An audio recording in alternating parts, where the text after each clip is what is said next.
नमस्कार, आप देख रहे हैं क्लीन न्यूज यूपी। मैं वैशाली वर्मा। चलिए देखते हैं सुबह से शाम तक की 10 फटाफट बड़ी खबरों को। यूपी के युवाओं को लेकर सीएम योगी का नया प्लान। उत्तर प्रदेश के मुख्यमंत्री योगी आदित्यनाथ ने अपने सरकारी आवास पर यूपी इनोवेशन फंड के गठन के संबंध में प्रस्तुतिकरण के आवास पर कहा कि किसी भी स्टार्टअप को सफल मॉडल बनाने के लिए वित्त पोषण एक बड़ा आयाम है। हमारे युवाओं को उनके स्टार्टअप के लिए पूंजी का अभाव न हो, इसके लिए राज्य सरकार द्वारा नीतिगत प्रयास किए गए हैं। स्टार्टअप योजनाओं की बेहतरी के लिए युवाओं की आवश्यकता को देखते हुए प्रदेश में इनोवेशन फंड का गठन किया जाए।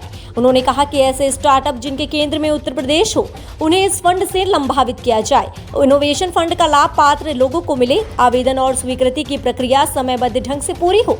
फंड की नियमावली तैयार करते समय इस संबंध में स्पष्ट प्रावधान रखे जाएं। मेरठ पहुंचे योगी आदित्यनाथ, विकास कार्यों की करेंगे समीक्षा। मुख्यमंत्री योगी आदित्यनाथ ने सबसे पहले पुलिस लाइन में नगर निगम की 76 डोर टू डोर कूड़ा गाड़ी, 5 कंपैक्टर और 1 सड़क सेविंग मशीन की स्प्रिंग कलर मशीन का हरी झंडी दिखाकर शुभारंभ किया। नगर निगम ने सभी गाड़ियों को फूल मालाओं से सजाया हुआ है। सीएम योगी के सामने कमिश्नरी सभागार में हर घर तिरंगा, गन्ना भुगतान समेत 15 योजनाओं का प्रस्तुतिकरण किया जाएगा। मेरठ के अलावा मंडल के शेष जिलों के अधिकारी वीडियो कॉन्फ्रेंसिंग के माध्यम से जुड़ेंगे। सीएम चौधरी चरण सिंह विश्वविद्यालय में छात्र छात्राओं को टैबलेट वितरण और 6 किसानों को घरौनी देंगे। हेट स्पीच मामले में सीएम योगी को बड़ी राहत, एससी ने खारिज की अर्जी। साल 2007 के हेट स्पीच मामले में उत्तर प्रदेश के मुख्यमंत्री योगी आदित्यनाथ को सुप्रीम कोर्ट से बड़ी राहत मिली है। शीर्ष अदालत ने शुक्रवार को अपने फैसले में कहा कि इस मामले में सीएम योगी पर केस नहीं चलाया जा सकता। कोर्ट ने मुकदमा चलाने की मांग करने वाली अर्जी खारिज कर दी। इससे पहले इस मामले की बुधवार को सुप्रीम कोर्ट में सुनवाई हुई। प्रधान न्यायाधीश एनवी रमन एवं जस्टिस सीमा कोहली की पीठ ने सुनवाई के बाद अपना फैसला सुरक्षित रख लिया। हाईटेक होंगे यूपी के स्कूल, हर सरकारी और निजी माध्यमिक विद्यालय में स्मार्ट क्लास होगी अनिवार्य। यूपी बोर्ड के माध्यमिक विद्यालयों में स्मार्ट कक्षाएं अनिवार्य करने की दिशा में विभाग ने कदम बढ़ा दिया है। नए विद्यालयों को मान्यता देने की अनिवार्य शर्त में स्मार्ट क्लास को रखा गया है। वहीं संचालित विद्यालयों को इस सुविधा से लैस किया जा रहा है।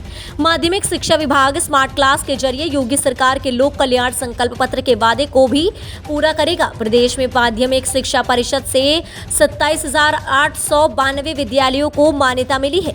इनमें कुछ ही ऐसे विद्यालय हैं जहां पहले से स्मार्ट कक्षाएं चल रही हैं।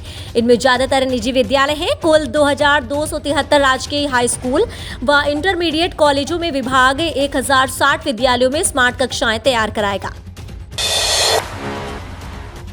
योगी सरकार 50 एकड़ में नवंबर से बनाएगी इत्र पार्क, छोटे कारोबारियों को मिलेंगे प्लॉट। योगी सरकार आगरा लखनऊ एक्सप्रेसवे पर इत्र पार्क का निर्माण कर रही है। 57 एकड़ पर बनने वाला ये इत्र पार्क कन्नौज के छोटे कारोबारियों के लिए ऐसा मंच होगा जहां वो सरकार की ओर से मिलने वाली सुविधाओं के जरिए न सिर्फ अपने उत्पादों का निर्माण कर सकेंगे बल्कि उसे वैश्विक स्तर पर पहचान भी दिला पाएंगे।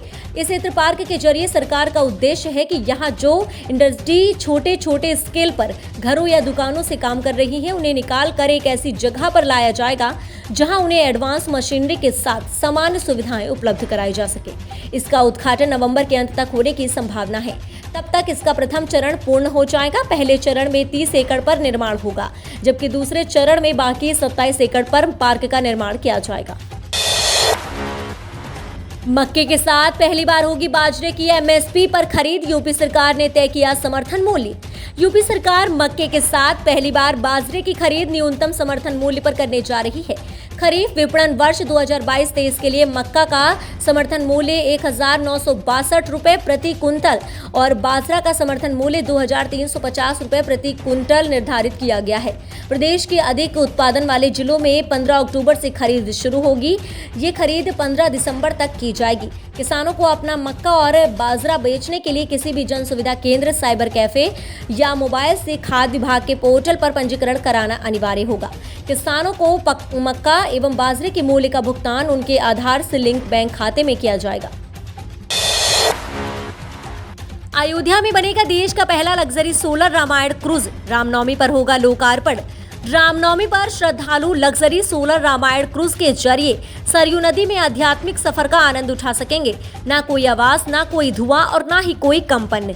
पर्यावरण के अनुकूल सौर ऊर्जा से संचालित ये देश का पहला luxury solar Ramayan cruise Guptar Ghat से नया घाट तक चलेगा। इस बीच श्रद्धालु व पर्यटक रामायण कालीन स्थलों का दीदार कर सकेंगे। क्रूज पर श्री रामचरितमानस व अयोध्या के पौराणिक धार्मिक ऐतिहासिक स्थलों संग कथाओं की जानकारी दी जाएगी। लग्जरी क्रूज का निर्माण सरयू नदी के गुप्तार घाट से सटे विसर्जन घाट के पास किया जाएगा। सितंबर माह में क्रूज का निर्माण शुरू कर दिया जाएगा। ये देश का पहला लग्जरी सोलर रामायण क्रूज होगा, जिसमें बैठने वाले यात्रियों को हवाई जहाज जैसी सुविधाओं का आनंद मिलेगा। क्रूज का निर्माण लगभग 9 करोड़ रुपए की लागत से होगा। 5G इंटरनेट सेवा देने वाला यूपी का पहला एयरपोर्ट होगा वाराणसी। उत्तर प्रदेश के वाराणसी के लाल बहादुर शास्त्री इंटरनेशनल एयरपोर्ट पर जल्द ही यात्रियों को 5G इंटरनेट की सुविधा मिलेगी। इसके लिए एयरपोर्ट पर इंस्टॉलेशन का काम भी जारी है। माना जा रहा है कि अगले महीने से एयरपोर्ट पर यात्री 5G इंटरनेट सेवा के जरिए हाई स्पीड इंटरनेट का फायदा उठा सकेंगे। इसके साथ ही वाराणसी एयरपोर्ट 5G सेवा शुरू करने वाला यूपी का पहला एयरपोर्ट होगा। वाराणसी एयरपोर्ट की डायरेक्टर अयारमा सन्याल ने बताया कि ये एक टेलीकॉम कंपनी के जरिए एयरपोर्ट पर 5G इंटरनेट सेवा के लिए काम जारी है। 31 अगस्त तक इसे पूरा करने का टारगेट रखा गया है। मध्य प्रदेश यूपी से होते हुए बिहार के लिए चलाई जाएंगी पितृपक्ष स्पेशल ट्रेन। इस साल 10 सितंबर से पितृपक्ष की शुरुआत हो रही है। 10 सितंबर को शुरू होने वाला पितृपक्ष 25 सितंबर तक चलेगा। हिंदू धर्म में पितृपक्ष का काफी महत्व है, क्योंकि इसी दौरान की जाने वाली पितरों की पूजा सफल मानी जाती है। पितृपक्ष के दौरान लोग पवित्र जगहों पर पिंडदान करते हैं। पितरों के पिंडदान के लिए बिहार का गया काफी प्रसिद्ध है। पिंडदान के लिए देश के अलग अलग हिस्सों से लोग गया पहुंचते हैं। लिहाजा पितृपक्ष को ध्यान में रखते हुए भारतीय रेल का उत्तर मध्य रेलवे ने पितृपक्ष स्पेशल ट्रेन चलाने का ऐलान किया है।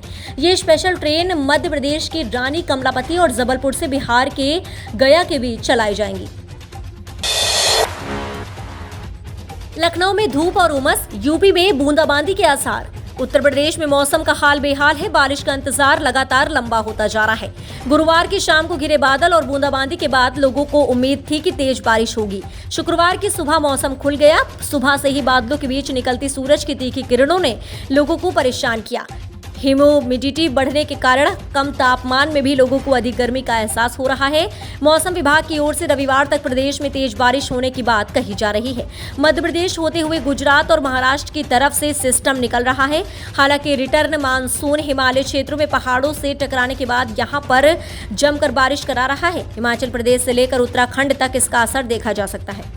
तो ये रही आज की 10 फटाफट बड़ी खबरें। न्यूज़ अगर आपको पसंद आए हो तो वीडियो को लाइक, शेयर और हमारे चैनल क्लीन न्यूज़ यूपी को सब्सक्राइब करके बेल आइकन को प्रेस करना बिल्कुल ना भूलें।